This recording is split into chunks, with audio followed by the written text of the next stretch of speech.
Breaking news out of Ottawa tonight, and it's already sending shockwaves straight through Washington. President Trump has just run headfirst into a reality he clearly didn't anticipate. And at the center of it all is energy. Canada's Prime Minister Mark Carney has delivered a response to Trump's urgent LNG request that goes far beyond a simple rejection. This was a calculated move that strips away America's leverage and redraws the entire energy map of North America. Here's the situation. Under growing pressure from rising domestic energy demand and the fallout from his own tariff policies, Trump reached out to Canada looking for relief on liquefied natural gas. What came back wasn't cooperation. It was a strategic pivot eastward, toward Asia, leaving the United States sidelined both economically and politically. Today, we're unpacking three developments you need to understand. First, the dramatic decline in Canadian energy exports to the U.S.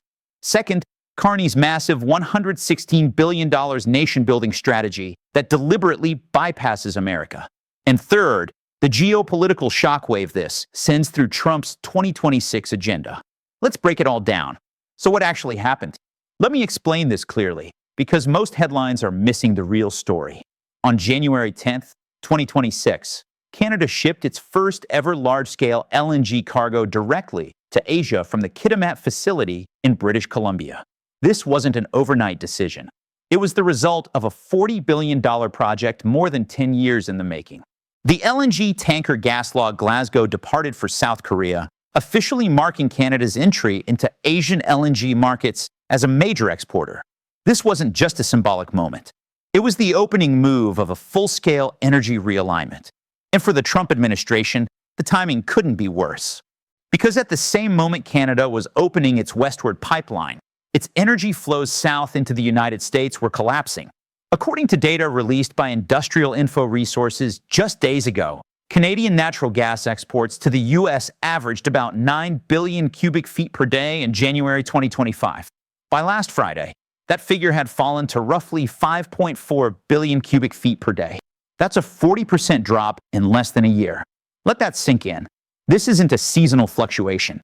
This is a deliberate pullback. Canada didn't just adjust exports. It began withdrawing from the U.S. market. And the pain doesn't stop there. Statistics Canada reported that the total value of Canadian energy exports in October 2025 was down 12.4% compared to the previous year. Heavy crude oil exports, where Canada is the single largest supplier to the U.S., providing around 4 million barrels per day, or roughly 60% of all foreign oil imports, dropped in value by nearly 19%. All of this is happening while Trump's tariff war with Canada continues to intensify. Back in August 2025, the White House imposed sweeping 35% tariffs on most Canadian goods, with energy products hit by a 10% levy. The strategy was straightforward. Use tariffs as pressure. Force concessions on trade, border security, and energy supply. But this is where things take a turn. Carney didn't blink.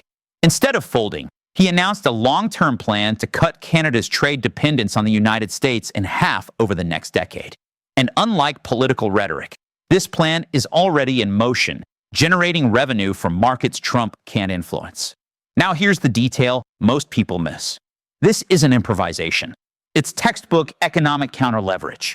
At the heart of this strategy is LNG Canada's Kitimat facility, currently the cleanest LNG export terminal of its kind in the world, producing emissions roughly 35% lower than the best-performing global competitors. The project is backed by Shell, Petronas, PetroChina, Mitsubishi, and Korea Gas Corporation. These are not fringe investors. They represent the core of Asian energy demand. LNG Canada's first phase alone can export 14 million tons of liquefied natural gas per year. A second phase, expected to receive final approval in 2026, would double that to 28 million tons annually. In practical terms, that's about 3.7 billion cubic feet of gas per day at full capacity. A massive chunk of what Canada once sent south to the U.S. But Carney didn't stop there. In November 2025, he unveiled a second wave of what he called nation-building projects through Canada's Major Projects Office. 7 new projects, combined with 5 announced earlier, total $116 billion in investment.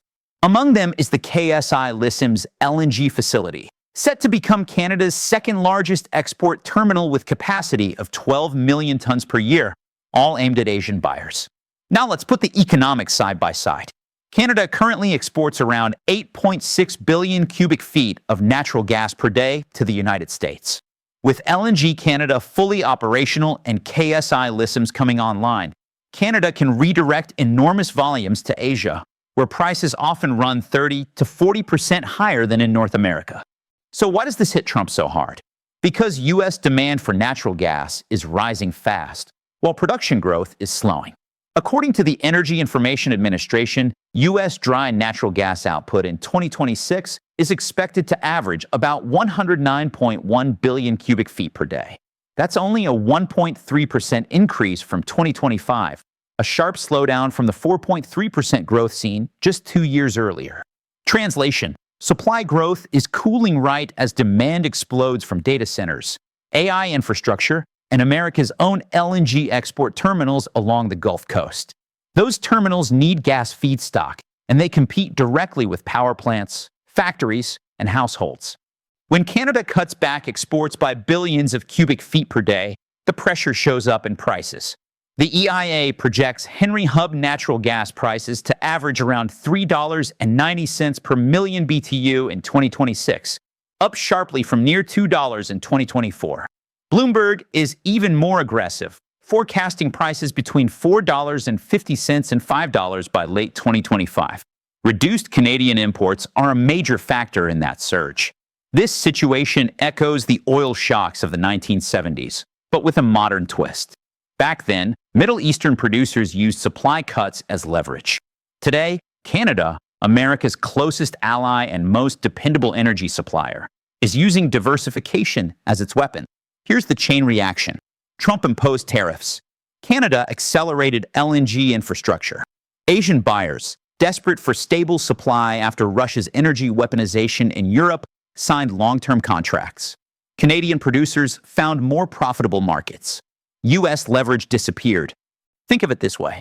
You've been buying groceries from your neighbor for years at a discount. Then you start making demands, threatening to stop buying if they don't comply.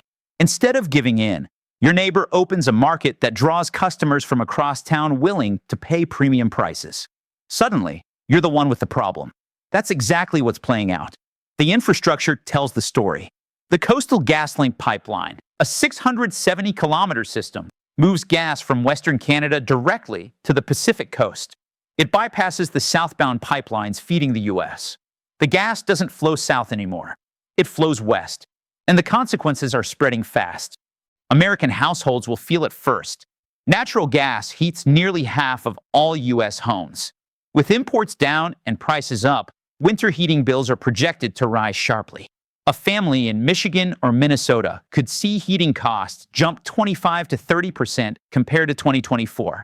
That's an extra $50 to $100 per month during winter, at a time when budgets are already stretched. Manufacturing faces an even tougher blow. Natural gas is essential for chemicals, fertilizers, plastics, and steel. When prices double from $2 to $4 per million BTU, margins shrink fast. Facilities scale back. Shifts get cut. Layoffs follow. Picture a small metal fabrication shop in Ohio employing 35 people. By early 2026, its gas costs have doubled. The owner can't pass the increase to customers. Profit disappears. The choice becomes brutal. Cut staff, cut hours, or shut down. Multiply that story across the Midwest and Northeast. Big corporations are already raising red flags. Nucor and U.S. Steel have cited gas price volatility as a major risk. U.S. Steel specifically warned that reduced Canadian energy imports threaten the competitiveness of domestic production. Utilities are scrambling too. Duke Energy and Southern Company have accelerated renewable investments because gas prices make them more attractive. But renewables take years to build. In the meantime, high gas prices stick around. Even Europe is watching closely. In December 2025, Germany's chancellor warned that instability in North American energy markets reinforces the need for diversification.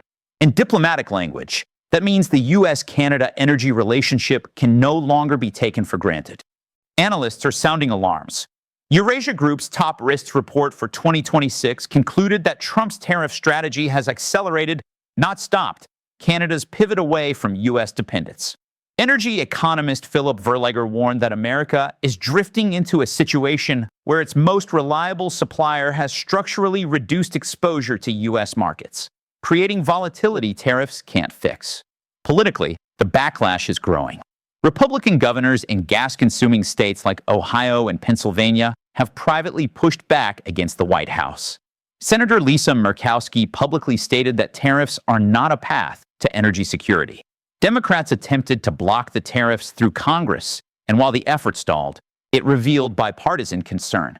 Mark Carney made his intentions explicit back in November 2025. Canada, he said, is positioning itself as a global energy superpower. Global markets, not North American markets. That wording was no accident. Economic forecasts back it up.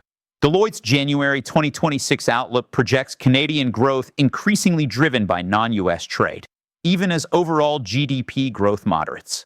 And here's the irony. Trump justified the tariffs under emergency economic powers, citing national security. Courts questioned their legality, but uncertainty lingered long enough to convince Canada that U.S. trade policy was unpredictable. Diversification became not just smart, but necessary. Looking ahead, the next 30 to 90 days are critical. LNG shipments to Asia will ramp up. U.S. gas prices will remain elevated through winter. Political pressure from manufacturing states will intensify. Over the next year, long-term LNG contracts with Japan and South Korea will lock in supply. KSI listings will move forward, and strained U.S.-Canada relations will spill into the 2026 midterms as energy costs become a campaign issue. So here are the three takeaways. Canadian gas exports to the U.S. have dropped by roughly 40%. Trump's tariffs accelerated a $116 billion strategy to reduce reliance on American buyers. And the result is higher U.S. energy costs, weaker leverage, and a strategic setback that won't fade quickly. When you weaponize trade against your closest ally, don't be surprised when they find better customers. Customers who pay more and demand less. Now I want to hear from you. Did Trump underestimate Mark Carney? Or was this outcome inevitable once tariffs entered the equation? Share your thoughts in the comments. If you want coverage that goes deeper than the headlines, subscribe and turn on notifications. These shifts shape the next decade, and you need to see them coming. Trump asked for LNG relief. Carney delivered a strategic redirection that permanently changes the balance of power. That's not negotiation. That's a power shift. I'll see you in the next one.